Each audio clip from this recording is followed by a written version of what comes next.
Okay, here we are in our last video of the 5 Tibetan rites of rejuvenation broken down by exercise. This is the last exercise. It's downward facing dog, upward facing dog, and the alternative movements that you could do. All right, so we start on hands and knees. So in this version, you have to be able to get on your hands and knees. I won't be showing a variation not on the hands and knees in this video. So yeah, you can come into upward facing dog and put your knees down, and then downward facing dog.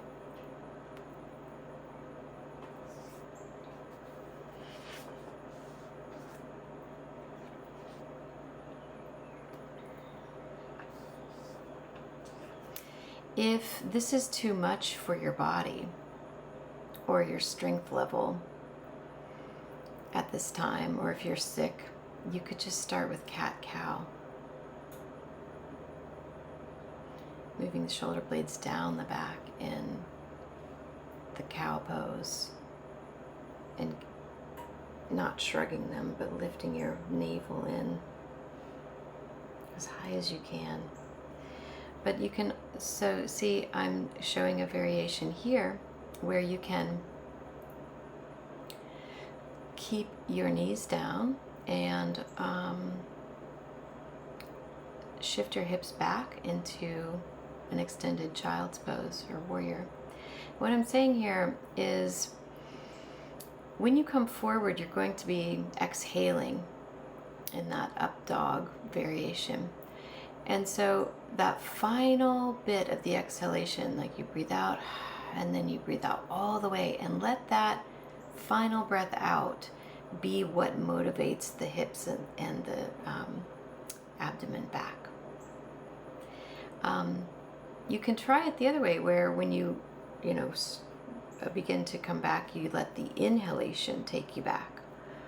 So you can try it both ways, where you use that final breath out to pull you backwards, right? Or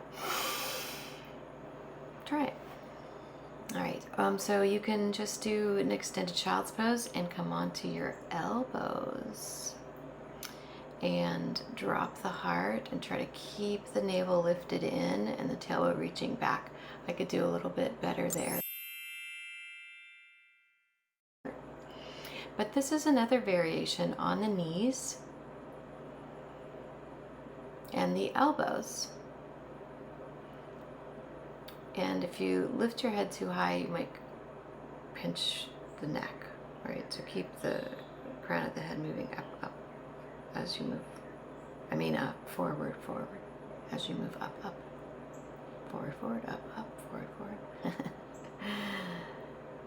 Yeah, and you can see I'm playing with the hand, so you can, but what you want to make sure to do is have your elbows under your shoulders, and don't collapse out on the wrists. Keep them straight, so the backs of your hands, the outside of your hands and the outer wrist bone are pressing down.